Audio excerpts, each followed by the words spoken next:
Human mabalitang dunay gapanuktok nga giingong miyembro sa kulto sa Misamis Occidental. Karon, Nabalaka ang pipila ka residente sa usa ka barangay sa General Santos City tungod gyapon sa nagapanuktok.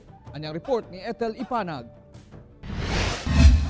Mao kini si Zyra Jane Casa, kinsa na biktima sa nanuktok sa ilang balay sa Duckville Subdivision sa barangay Mabuhay, Huwebes sa gabii.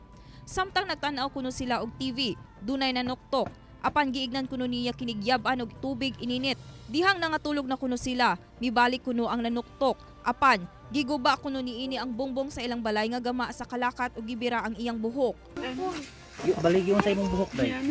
Yan alam niya. Nangayo og tabang si Zyra sa kauban sa balay nga si John Painitan nga naa sa sala. Apan milusot na usab ang kamot sa nanuktok sa pikas bongbong ug gibira ang kamot ni Zyra. Dito gisulod ang kamot sa wala ko kabalo unsa ba tong kuan na to sir.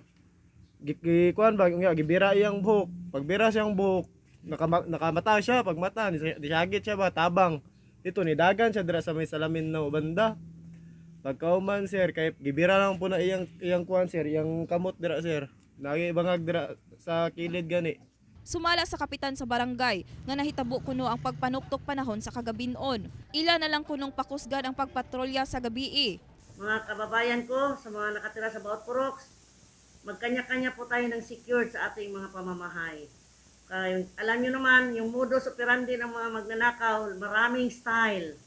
Merong salisi, mayroong kunwaring ganito ang gagawin nila, basta manakawan ka lang. Ako sa Ethel Ipanag para sa One Mindanao.